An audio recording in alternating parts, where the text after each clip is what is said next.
Hi, my name is Ekam, and the talk, it's basically at a young age your parents talk to you and they basically let you know about the real world and try to prepare you for when you get older and get into situations just so you know what to do and how to act. Mostly what my mom talked to me about was like just how to handle myself in public, like make sure that like at night you don't have your hood on, or make sure that like in stores you're not walking around too long, or just make it seem like that you're just not a suspicious person, you could say. I have unfortunately had the talk with both my parents, and they're both worried about, especially me going off on my own as I get older. And they're always saying you should protect yourself, watch out for what people say. And every time they leave, they always say, I will always be worried about you. I always pray that you'll come back home. And it's just really sad to see my parents think that way. Like they always have to worry about me, and it makes me so upset. I think one of the things that my mom says the most that really sticks with me is that you have to work twice as hard to be half as good.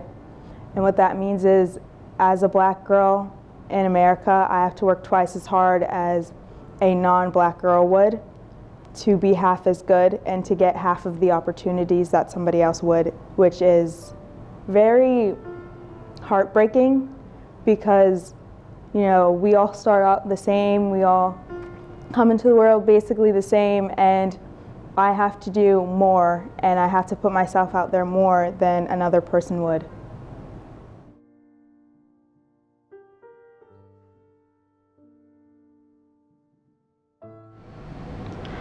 I am personally glad that we're talking about this kind of stuff because I feel like around this country, people see racism as solved, but if you're not seeing it in your daily life, you would think that.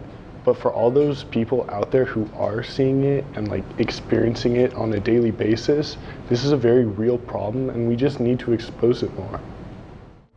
So this is my second time watching this video. I saw it like a couple years ago, and it's just as heartbreaking the second time, realizing that this is something that a lot of people go through starting at a very young age up until like how old I am, and even for years after that. Something I noticed is how each clip is from a different time period, and yet they seem to blend so well together, giving us like the idea and like helping us realize that this is something that hasn't gone away and might as well be just as prevalent as it has been in the past. And I feel like videos like this will raise awareness, but awareness only matters if we do something about it after knowing the issue. And I feel like the average person can do something about it. So if you feel like someone's being mistreated in your classroom, or if you feel like someone's been mistreated on the street, like talk to them, tell them that you recognize how bad they feel, because the only thing worse than being told that you're not good enough or you're not great enough or being called like a slur is also being insulted for even bringing it up or recognizing that it's an issue. So I feel like by just letting someone know that you recognize how they feel and like the situation that they're in, I think you can also help resolve the issue.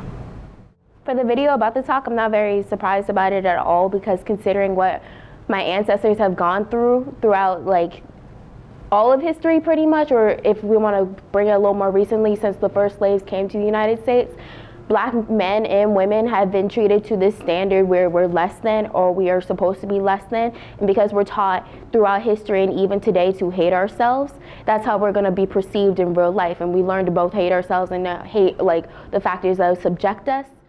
I don't know, I have been discriminated before. You know, I've had people tell me, oh, don't speak Spanish, it's not allowed in this country, or hey, go back to your country. Like, it's something that's just horrible and terrible that something like that has to happen. And I feel like no one, blacks or any other race, should ever go through that. Like, I was called the N-word in school in 6th grade by my 6th grade teacher, and like, I just feel like as a person in society and an individual that we shouldn't go through that as a youth and as a person in general. Got pulled over 2 minutes away from my house, simply telling them I go home, and they didn't even believe me that I was going home just because of the way that I look.